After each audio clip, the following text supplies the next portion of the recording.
Hoje nós vamos falar sobre carbonatação forçada. Carbonatação forçada é um dos assuntos de maior dúvida do pessoal. Quase todo dia a gente recebe perguntas aqui sobre carbonatação forçada e eu percebo também que pessoas que já trabalham com cerveja há muito tempo têm muitas dúvidas. É um assunto técnico, envolve. Você realmente precisa estudar para entender o processo. Eu tentei criar um vídeo aqui bem intuitivo, simples, intuitivo, de como a gente pode fazer a carbonatação forçada.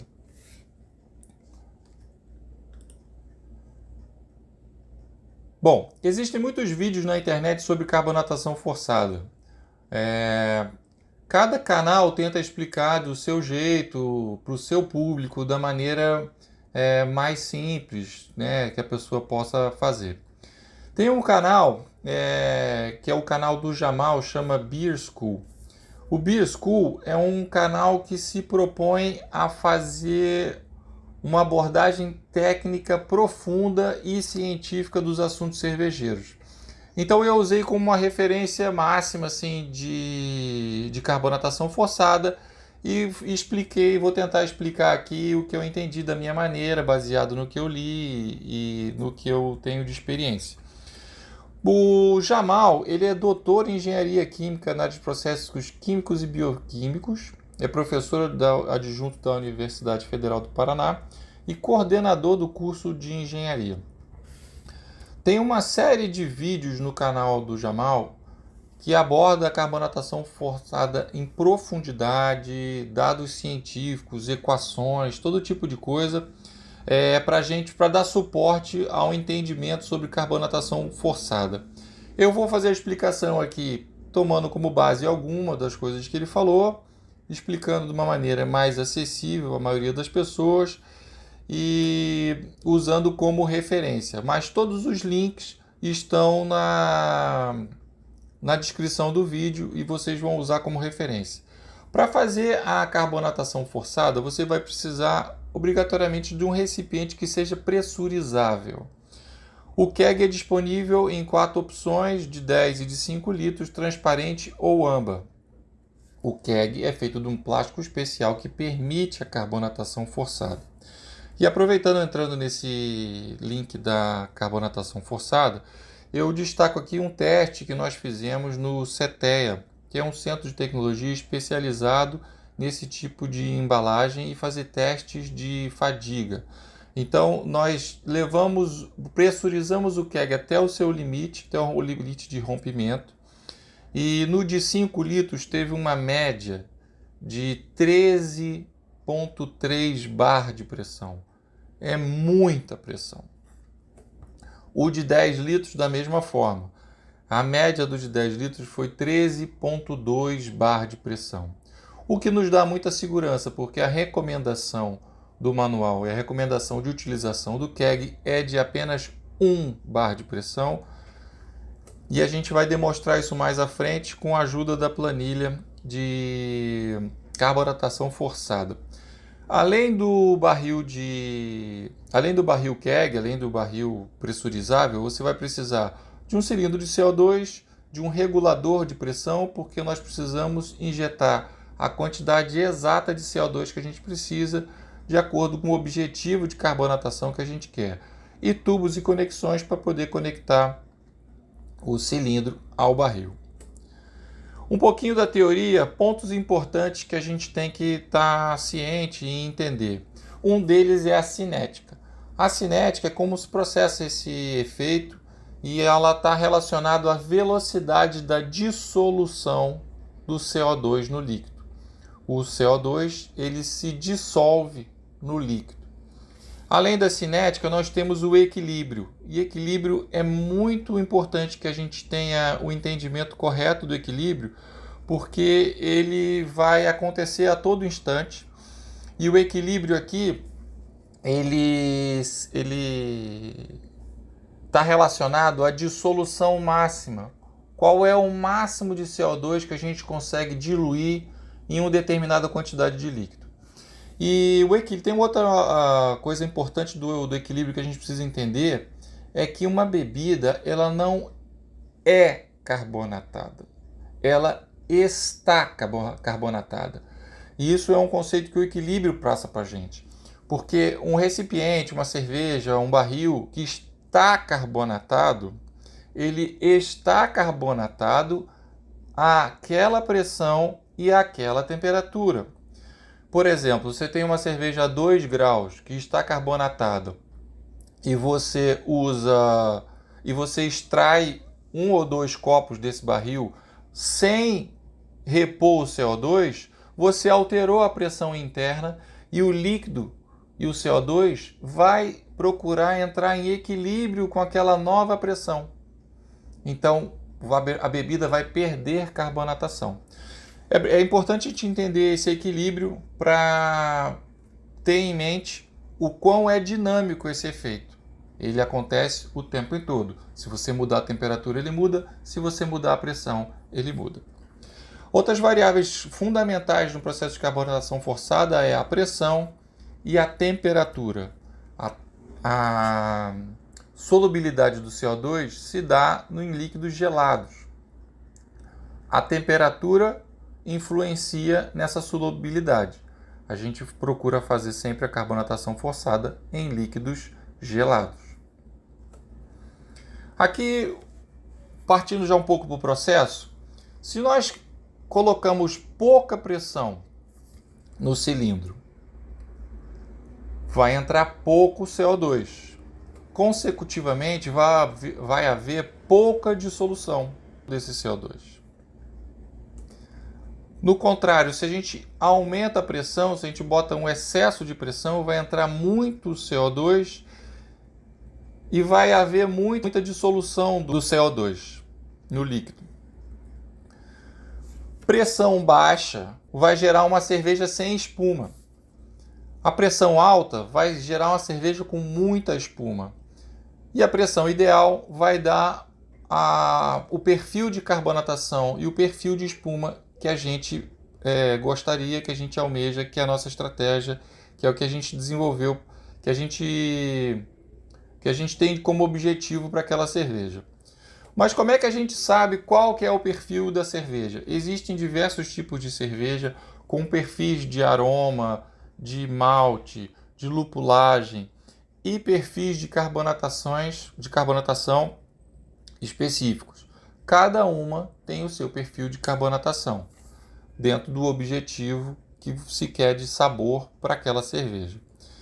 Então, para que a gente tenha uma base de apoio e com as medidas e com o estabelecimento dos padrões das cervejas, foi criada uma tabela de carbonatação forçada que nos auxilia nessa carbonatação. Essa tabela relaciona a pressão com a temperatura. E o que você está vendo aí colorido, que é esse azul, o cinza, o verde, o amarelo e o verde, está relacionado com o tipo de cerveja que você quer. Então, o que está em azul clarinho são cervejas cerveja com pouca carbonatação. As stouts e as porters, o cinza, e a maioria das cervejas, as lagers, ales, ambers, estão aqui na faixa verde do gráfico. Ales bastante carbonatadas, cerveja de trigo e outras variedades, amarelo, e o vermelho, cervejas com excesso de carbonatação, muito fora dos padrões. Como é que funciona? Na parte de cima tem a pressão em PSI e kgf por centímetro quadrado, que é uma medida muito próxima do bar. E ao lado tem a temperatura em Celsius. Então, como é que a gente usa? Vamos supor que eu queira fazer uma carbonatação da minha cerveja a 0,99 bar, o equivalente a 14 PSI, e que minha cerveja está a 5 graus, que para se beber uma cerveja já está assim quente, né? Então, fazendo uma relação aqui na planilha, nós encontramos 2,60 volumes de CO2. Está aqui no verde. Verde é a maioria das cervejas, lagers e ales.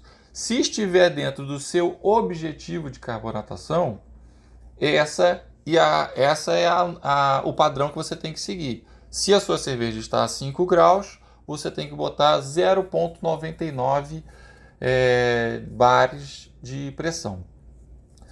E aqui o que a gente fala sempre, no nosso manual a gente colocou que o keg tem que ser utilizado com um bar.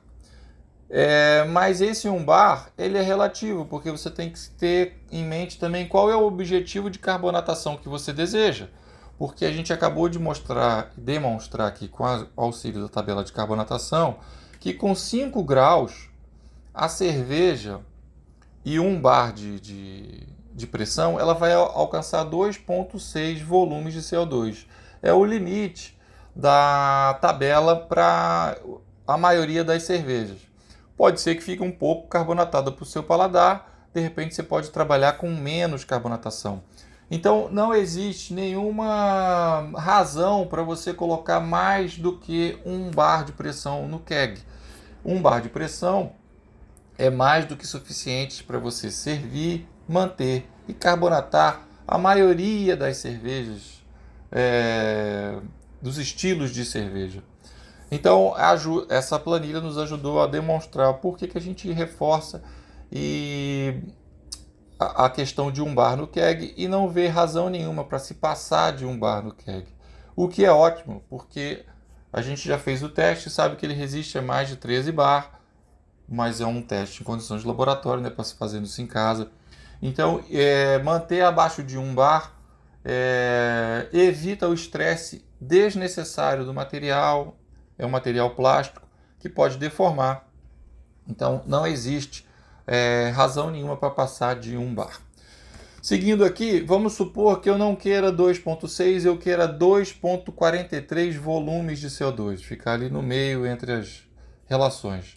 Mantendo os mesmos 5 graus, eu tenho agora, a planilha me diz que eu só precisaria de 0,85 bar de pressão para conseguir esse objetivo de carbonatação.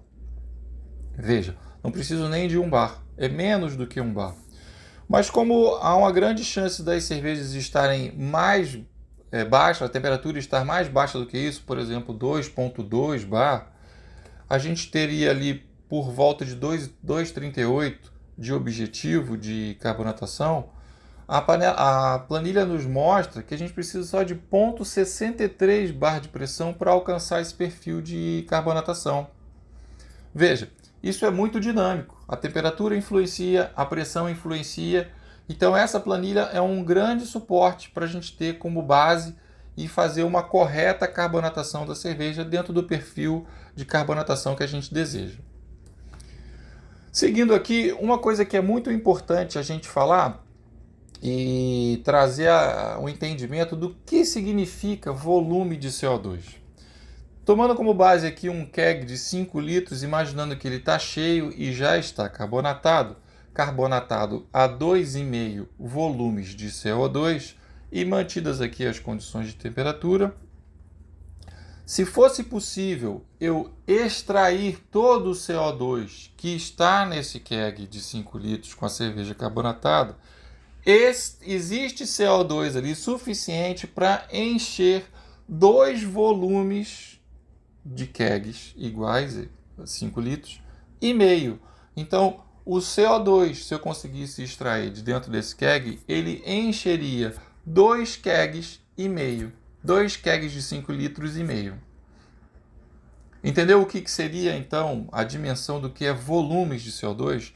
Todo esse volume de CO2 está dissolvido dentro do keg. Então, atenção, não confunda. PSI e bar não é volume de CO2. São coisas diferentes. Falando um pouquinho do processo, nós temos então a carbonatação lenta e a rápida.